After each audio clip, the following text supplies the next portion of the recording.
God save us all. These were the only words spoken by General Michael Kenmore, as the President gave the last number of the nuclear launch codes over the black telephone located in the command center. Michael knew that while it may be warranted and necessary, this marked the end of life as he knew it. Yes, life would continue, but nothing would ever be the same.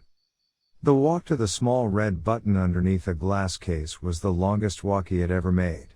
The 100-foot walk felt like it was 100 miles, each step more of a burden than the last.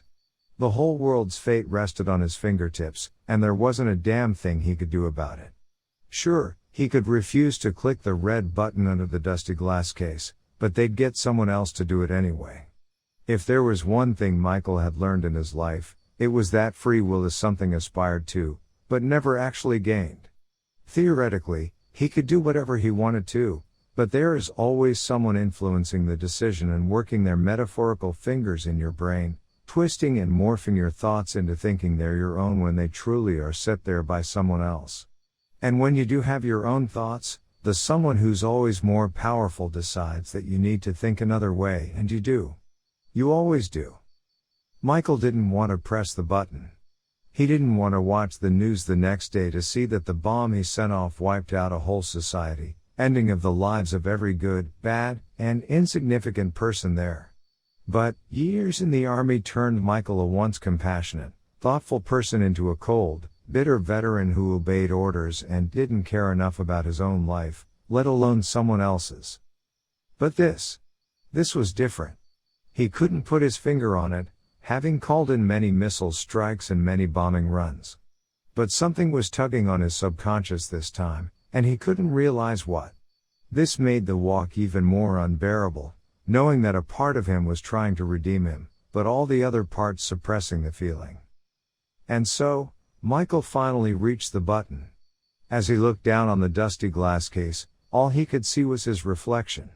A reflection of a once celebrated hero, but now blurred by the old dust and fingerprints that have been collecting for years. His unshaven, unkempt facial hair and the sunken look in his eyes were visible in the smudged reflection, but everything else was covered. The only other thing he could make out was the small frown growing bigger the longer he stared. He put his hand on the glass case covering the button, and for a second, a mere moment, an infinitesimal amount of time in the length of his life, he remembered Garrett.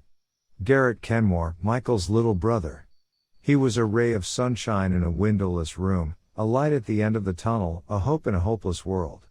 He was always Michael's favorite person, someone who he aspired to be like.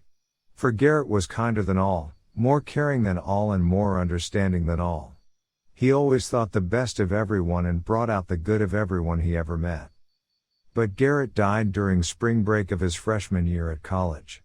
Died of complications during a kidney transplant.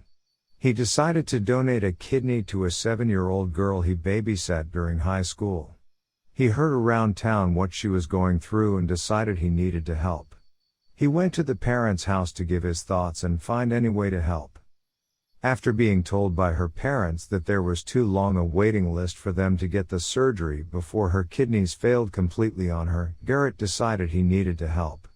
Garrett went immediately to the hospital and got an examination, and was told he was fit to donate. Everyone told him he was too young and that there must have been another way, but he knew that there wasn't. Garrett died saving a little girl that he owed nothing, because he knew that she deserved to have a life. He didn't know going into the surgery if something bad would happen, but he knew there was a risk and he was willing to take it. His death was soon after the operation. Michael was called by the hospital and drove as fast as he could to see his brother during his final minutes. When Michael got into the room, the nurse told him that final thing his brother said was that he was happy to have given life, no matter the cost. And his death consumed Michael for years. As Michael was significantly older and already lost his compassion and kindness, he was destroyed inside to learn that the only glimmer of hope he had to retain it, for something beautiful to be around in the shadows, was now gone. His main thought was, why him? Why could someone sweet and innocent die, but someone who gets paychecks firing bullets at people live? Michael couldn't even cry at the funeral.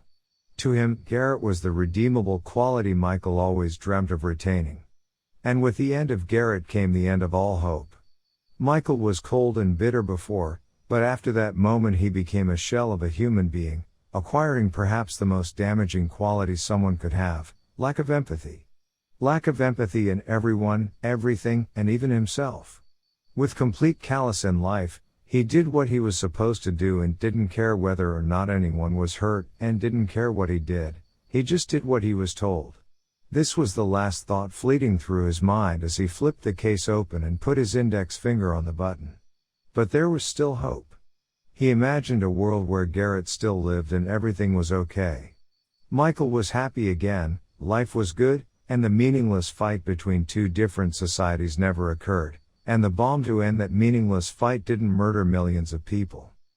The thought was gone as the muscles in his hand pushed his finger down, and the red bulb above it lit up like a firework.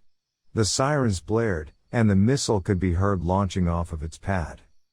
Michael went back to his desk. He sat down and put his head in his arms. The phone rang, but Michael didn't answer. Instead, he fumbled around in the top desk drawer. He didn't know why, but he realized it as soon as he felt the steel of his handgun touch his palm. God save us all. But not me. He pulled out his handgun and closed the desk drawer.